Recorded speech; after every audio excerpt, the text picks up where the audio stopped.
Today I'm reviewing the Honor Magic 5 Lite. This model has 256 megabytes of internal storage, dual SIM capacity and 8 gigs of RAM. I have it in emerald green. So first impressions are that it feels really light. You can see that lovely emerald green colour there.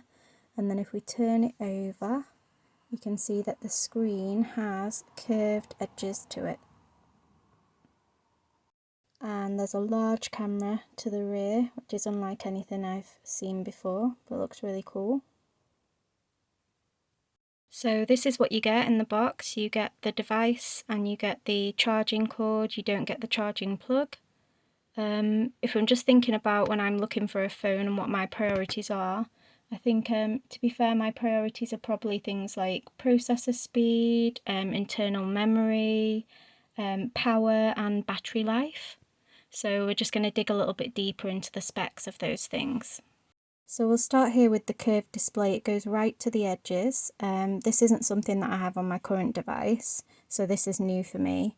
I found that the resolution's really good and it just feels seamless. It's really nice to watch things, and there's quite a lot of things loaded at the moment, but if you're watching something, for instance, on Netflix,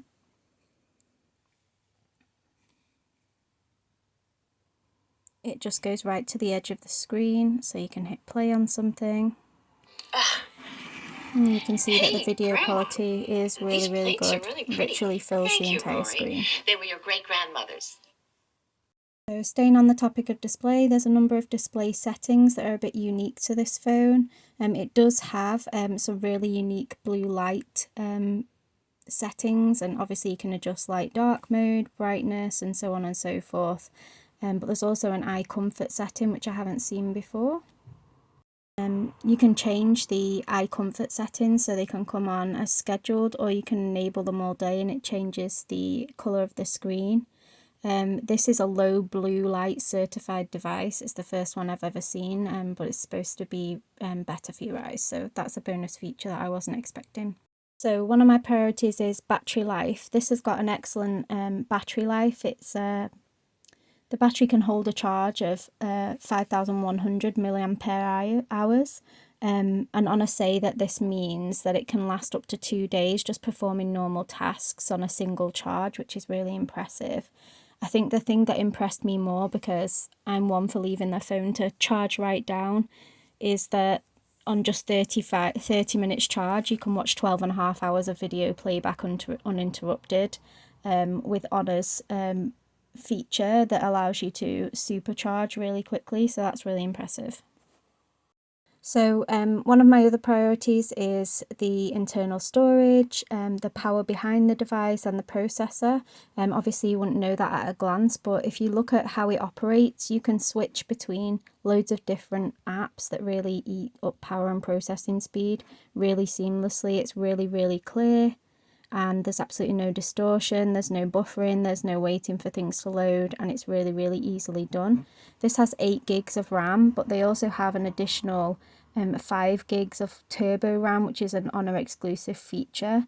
To be honest, I've just found that it makes things just operate a lot faster and a lot more seamlessly. It has absolutely no issue like switching between these high powered apps without any hesitation at all. And there's also like a really decent Qualcomm Snapdragon processor inside, so it is a really good, powerful device. So the different thing with this device to my current device is that the fingerprint sensor is actually under the screen, so you have to push your finger on it to start the device. It takes a little bit getting used to because my current sensor is on the back of my phone, but it's really responsive and reacts really well. You just tap twice and then it'll bring up the sensor. One of the most prominent and different features of this phone is this triple camera here on the back. It's a Matrix triple vision camera. It has 64 megapixel camera, a 2 megapixel macro camera and a 5 megapixel wide angle camera. Now I'm not a photographer, but I do like taking pictures. This takes really good quality pictures. The resolution is great and it has like a really vivid colour palette. The zoom feature is one of the most interesting features I've seen, and it's really clear. So you can zoom right in and you can see fine detail. It's so impressive. Really impressed with the camera on this phone.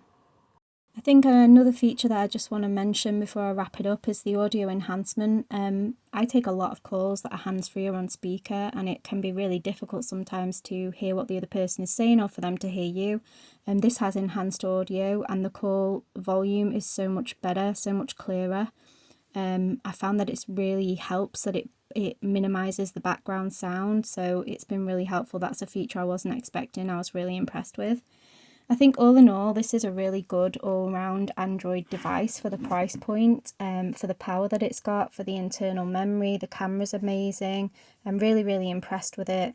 I think if I was going to make any suggestions on how they could improve, I would say that perhaps they should follow suit of some of the other Android providers and maybe include a case, because it's a really pretty looking phone, but this camera on the back is quite prominent, and I worry that it might be quite susceptible to scratching and dinking if it's just left unprotected. So I think perhaps cases are the way forward.